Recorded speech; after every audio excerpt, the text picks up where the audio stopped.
Hey everybody, welcome back to the channel. For those of you who are new here, my name is Mike and this is Mike's Philippine Retirement, Life Abroad After 60, and we're going to talk about going back home to live. You want to give up your life here in the Philippines.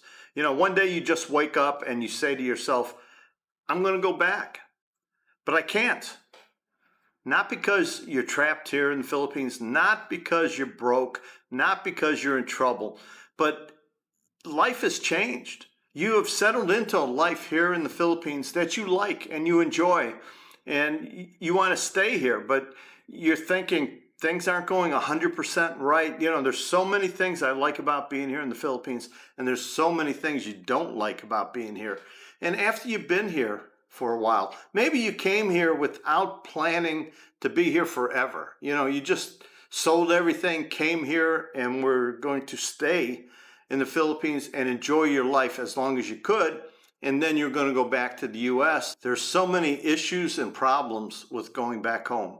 And I was on the plane coming back from Guam, and I was saying to myself, what if I want to go back? Can I go back to the US? How would I do it? I don't even know where I would start with my move back to the US. You know, I'd have to come back here to Dumaguete. I'd have to sell everything I own, get a plane ticket, find a place to live, you know, start reaching out to friends and family.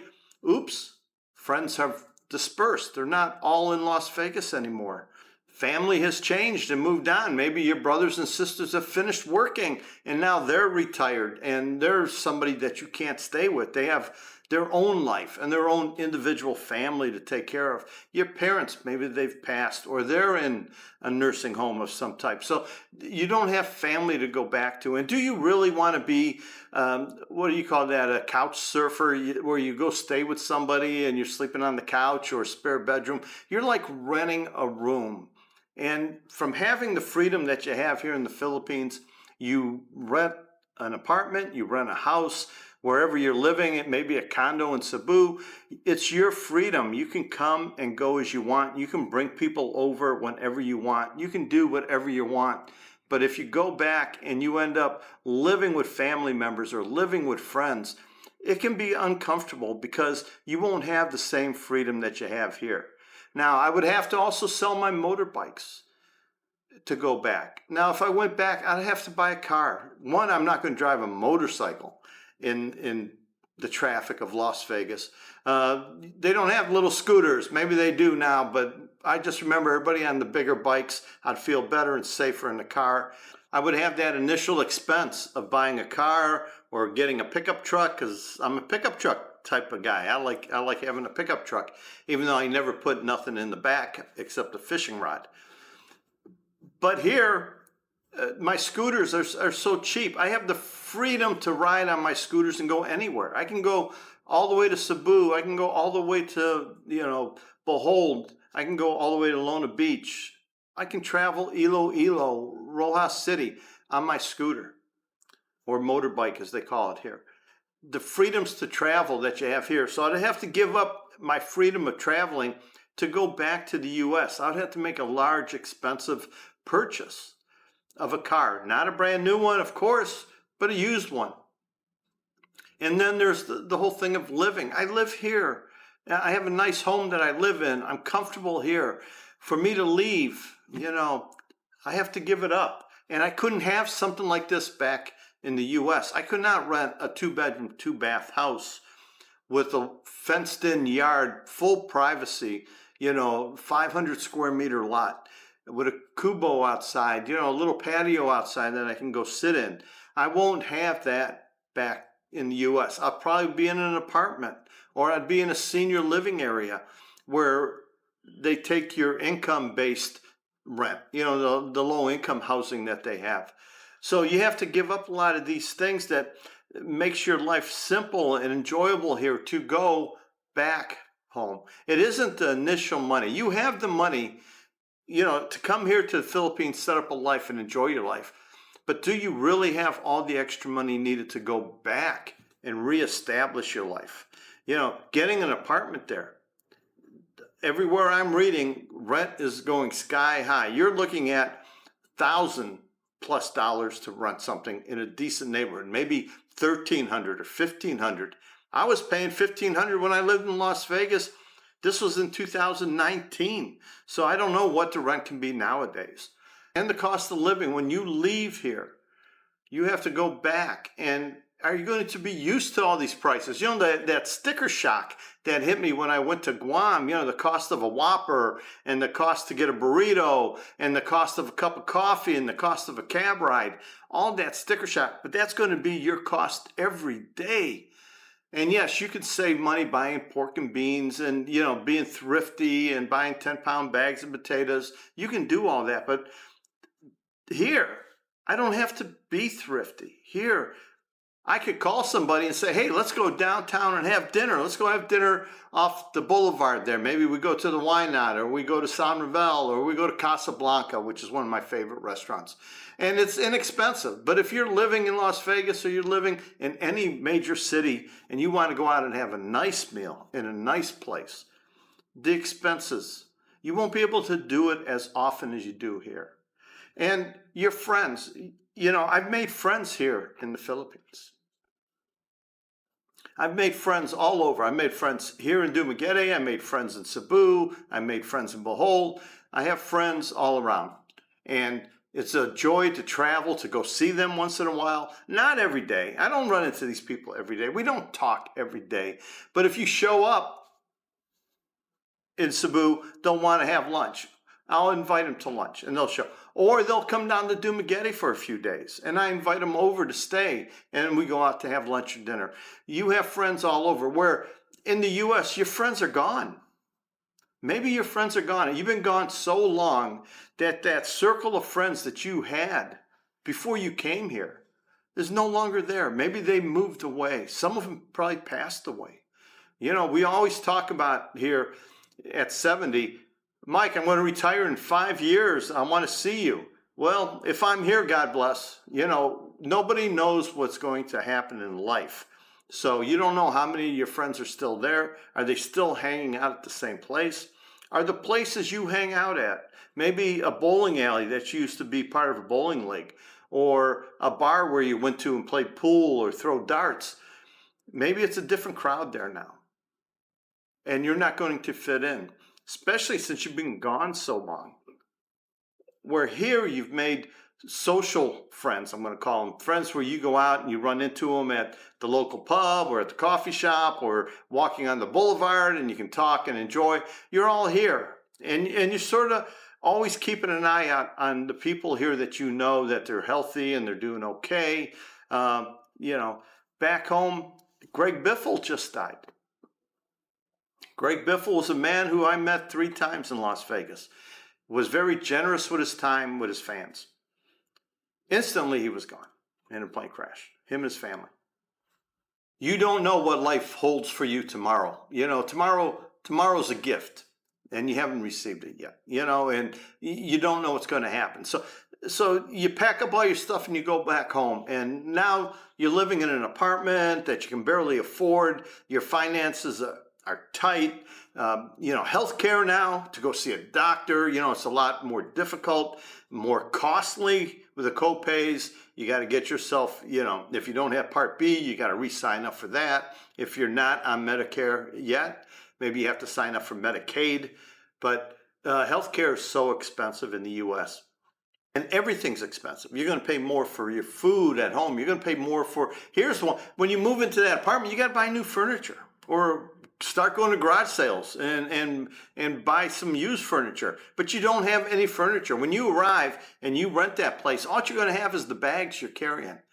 You have to restart your whole life. You have to go down to the power company and turn on the power. Oops, do you have an ID? Maybe they want a driver's license. So you have to go down to DMV and get a driver's license. Going back to the US or your home country and reestablishing yourself is not that easy.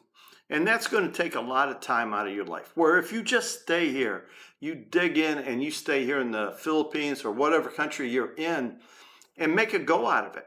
You know, it's hard to start a whole new life. It's better to settle into the life you have and make it work.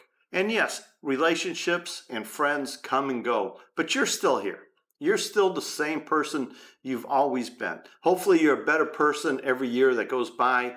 You improve yourself one way or another. You take care of yourself and you find a hobby and you find something to do. And here in the Philippines, everything is so easy to do. You know, to go to the beach is free. To take a ride up into the mountains is free. To go to a lot of these places that have swimming pools and you want to go swimming, you know, in a big swimming pool, well-maintained swimming pool, it might cost you $2 for the day. They have a day rate. Or you go down to one of the very classy resorts down in Darwin, and it's 500 pesos to get in. But you can use some of that towards food. So for 10 bucks, you can have yourself a nice swim, a nice lunch, and relax. In the US, what can you do for 10 bucks? You couldn't even buy a Whopper meal for 10 bucks. So life will be dramatically different going back. As different as it was leaving the US and coming here, the culture shocks that you got involved with, you know, how they beg on the streets. In the US, they beg. If you drive, unless the world's changed, but I remember driving up to almost every intersection in Las Vegas. There was somebody on every corner with a sign. You know, I'm a vet, homeless vet, or I need help, my baby's hungry. Some sort of sign asking for money. So the begging you get used to. You have to, like Bud Brown once told me with beggars and people in need, you give when you want. You don't have to give every time. You give what you want when you want. If you have some spare change and you feel good and everything's just feeling right, go ahead and give them something. But if you don't want to, if you don't have change, you don't have to. And same thing in the States, but it's different. The begging in the States to here. It's different, but you can get used to it here. And let's talk about the pace of life. You know, when you go back to your home country, especially if you go back to the US, it's a fast-paced life. Everybody's moving, and old people walking around slow. You're just in everybody's way. You know, here in the Philippines, everything goes slow, maybe too slow. Can you imagine that? Where you think the pace is too slow here in the Philippines. It takes a long time to go to the bank. It takes a long time to go through that line at the grocery store. But it's a different feel to it. No one's pushing behind you and rushing and yelling, hurry up, let's get going. Here, it's just an accepted way. They take care of the person who's being taken care of, and they move on. It's a simpler life, where back in your home country, life is complex. So many bills. If you want to drive, not only have a car, but you got to have that car insurance. And car insurance is not cheap. Here, car insurance is what, 40 bucks a year or something? I don't have a car. My motorbikes, I pay a grand total for 1 year registration on both bikes and insurance on both bikes of 2,000 pesos, which is less than $40. So the cost of living is way easier here. It's cheaper here. You can afford more things. You can live a good middle class, upper middle class lifestyle here. You can have anything you want here in your means. And it's just simpler. You go back home, it is hectic. You know, remember filling out the applications to rent a house or an apartment and the liability? You got to get renter's insurance. Here, you just show them your passport, you give them the security deposit, first month's rent, and they give you the keys. Life is simple. Life is simple. But you go back home. What's stopping you? Life. Life back home is hectic. And let's not get into the politics and the arguments people have and the shootings. And it's just not a comfortable place to live anymore.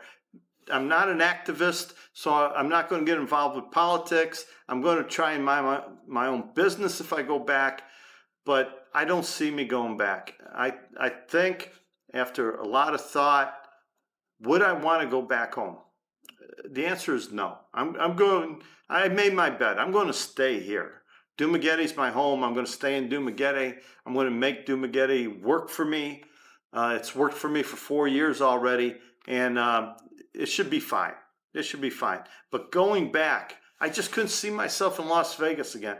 Even if I was in the same apartment I used to live in, and I could just get by with the rent and the food and going out to dinner once in a while and having some sort of social life. Who wants to have a social life with a 71-year-old man?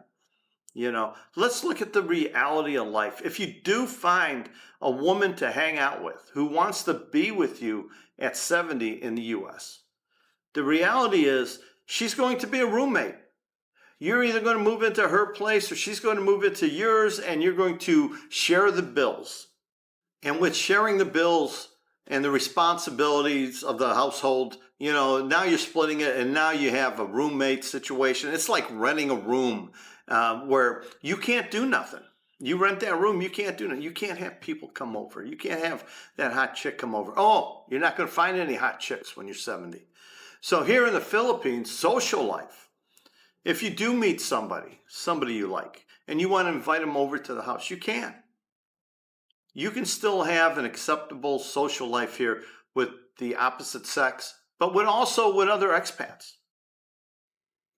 But you have guys that you can sit down and you bitch about life with. You can bitch about anything. And hopefully you made friends where you can talk about sensitive topics, things you want to talk about with them. Maybe it's politics. Maybe it's local politics. Maybe it's problems with a neighbor or another expat. But somebody you can confide in when you have problems. And that's something when you go back to the U.S., you won't have that really close friend. We talked about the social problems you'd have going back. That original circle of friends you had. You can't go back to the exact same life you left. Those people are gone. Life has changed. Like I said, the neighborhood's different. Your friends have moved away. Co-workers that you had, you don't work there anymore. So you don't have the co-worker friends. So when you're back there, it's just going to be you wandering around until you make new friends. Or if it's a elderly place, maybe it's an apartment complex with caters to seniors. They might have a game room or an area where everybody hangs out.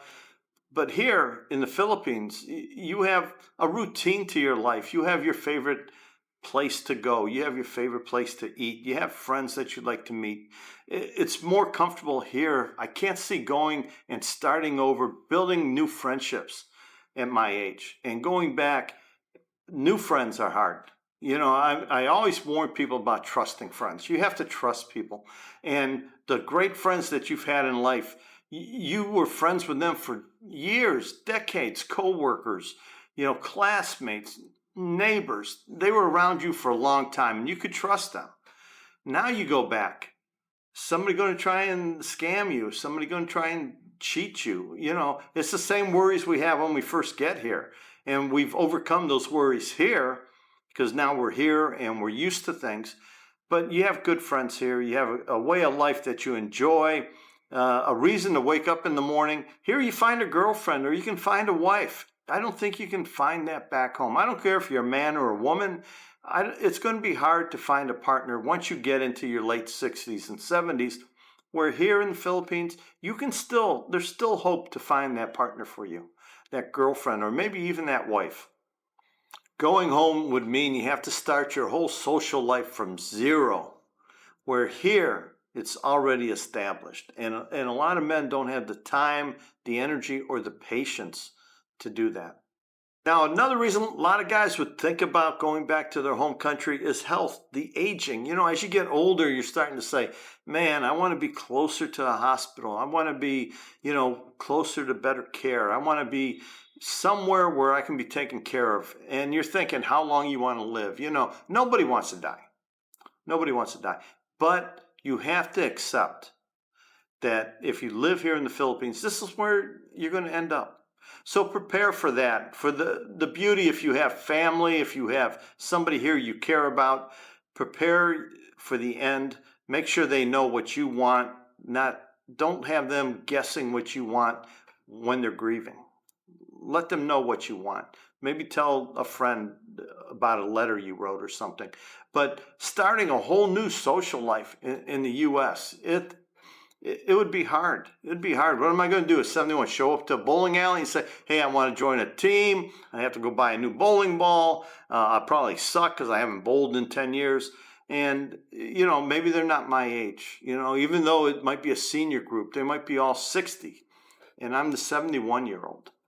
Starting over again is rough, especially on the social scene. If you're 30, 40, 50 years old, yes, I think you can go back and restart your life. I don't think that's an issue at all. But once you get 60, 70, going back to work, the unemployment rate is going up a little bit in the US. More and more AI business, more technical businesses. If you were, a blue collar worker, are those jobs still available? Will companies really hire an old man compared to a young guy who is looking for a job? I think they're going to hire the young guy, a little bit stronger, less likely to be sick, less likely to miss time. So finding a job, you say, oh, I'll work part-time so I can afford to live there. Why do you want to go back to work? You've worked your whole life. You planned your retirement. You came here and retired. And now you want to go back to that life and work. It doesn't make sense. And working at Walmart's not all it's cracked up to be now. It used to be the greeter at Walmart. Remember back in the day, you'd walk into Walmart and the guy would say, welcome to Walmart, and he'd hand you your cart. Now your job is to, hey, I need to check your receipt. And you get the anger from people who don't want to do that. They think you're accusing them of stealing. Those jobs aren't fun and they're not easy anymore.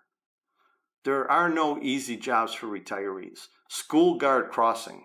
That's if you live in a neighborhood and that's what you do because you love the kids and you want to help them get to school safely. It's not the part-time job you're looking for to increase your income.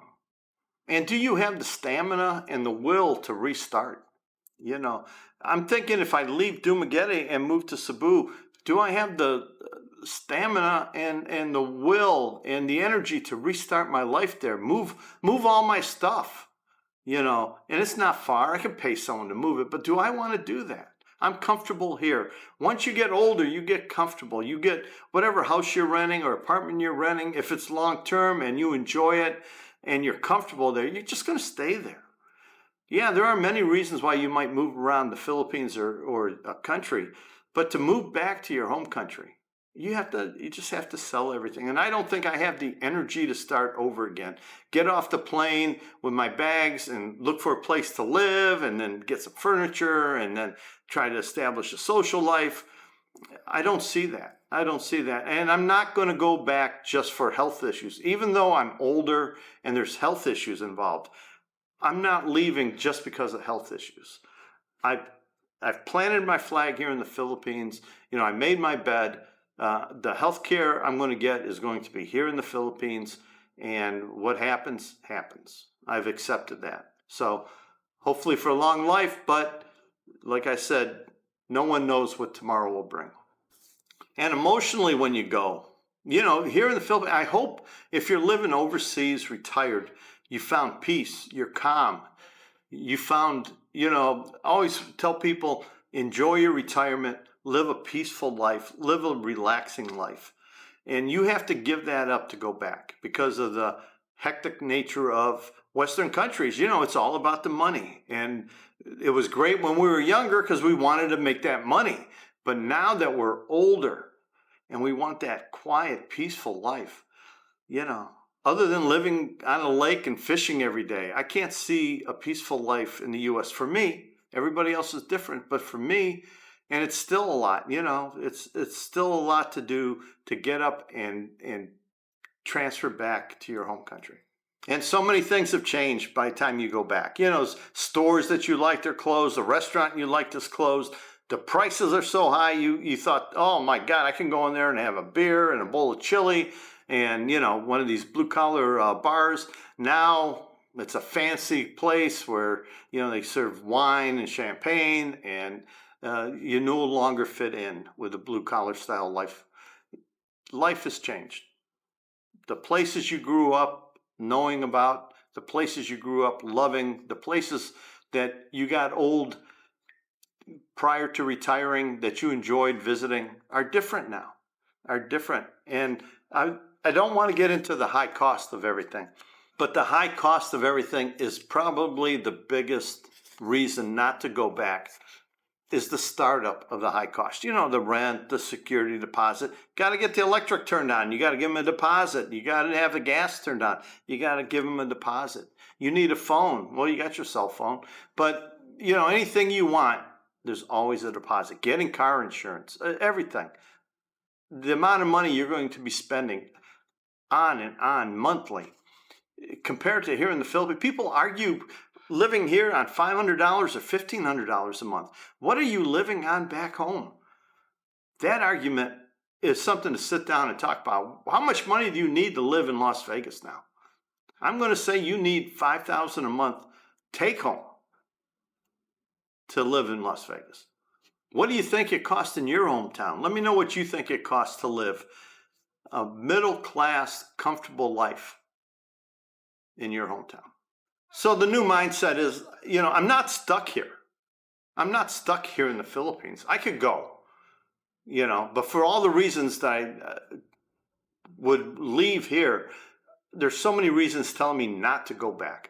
I don't want to live in that rat race back home. I lived in the U.S. for 67 years. I worked for 50 years and made money, paid taxes, did everything you're supposed to do. Served my country in the service. But it is not a peaceful place for me to live. For some people it is. Some people, it's a perfect life because they did well in life. But let's face it, guys. Life is not fair. A lot of us and a lot of people have had downs in our life. Things have happened. We've gotten sick, maybe got in an accident, you know, a couple bad divorces, or whatever reason, you took some bad turns in life. Maybe you had a bad habit. Maybe you were terrible with money. Maybe you didn't have the ability to make money. Maybe you couldn't finish high school because you had to go to work to help support the family, and that hurt you later on in life. So you didn't end up with a lot of money. So you can't have that peaceful life. You're living Social Security check to Social Security check, Section 8 housing, getting food stamps. That's not life. That's not a life for me. That's not a life for most people who come here. People are coming here for the financial freedom, the freedom that you get because you can afford to live here. You got $4,000 a month coming in, man, you're the king of the hill. You got $3,000 a month coming in. You're the prince of the hill. You got $2,000 a month coming in. You're doing damn good here. You can do fine here. $1,500. Now we're starting to get where you're a little bit limited, but you can live here much better than you can live at your home country for the same amount of money. You get more bang for your buck here. So there's many reasons why when I was sitting on that plane and I said to myself, what if I wanted to go back? Could I go back? And the answer is, I don't want to. I can't find a reason to go back. Not one. I can't find one reason to go back. And a final message to give you guys hope and some meaning when you come here. When you didn't fail if you're here. You're here and you're succeeding. People say, oh, you're a failure in the U.S., so you moved to the Philippines. No, we came here to start a brand new life, and you succeeded at that. You didn't fail because you can't go back home. You built yourself a life here where you're valuable, you're comfortable, and you're respected. You know, hopefully you're here and you're a good person and you've built some respect in the community. You didn't lose your old life. You created a brand new life. So when you know, if you decide this is the life you want and you're going to be here, a lot of guys make that decision. They sell everything and they move here, you know, without even coming for a visit, or they come for a couple short visits. To come here, you're not a failure because you're leaving your home country. You're a success because you're coming here for a new adventure, a new start to your life, a new chapter in your life. Even though it might be the last chapter, it's new to you, it's exciting to you, and it's what you want to do. You're not a failure if one day you sit here and say, man, I cannot afford to go back. There's people who work in the U.S. and they can't afford to live there, but they do. They just keep going into debt, credit card debt, car loans, house loans, just farther and farther in debt. They're talking about the 50-year mortgage. My God, you're just paying rent because you never pay the principal. You're not a failure here in the Philippines just because you can't go back. And I'm tired of people saying everybody's a broke expat here and everybody doesn't have a pot to piss in. There's some very wealthy people who live here in Dumaguete, live here in Cebu, live in Manila, live everywhere. And they're having a great life, but they enjoy their life here. And it's not because they're wealthy. It's because the quality of life they have here is better. So guys, thanks for watching, and until next time.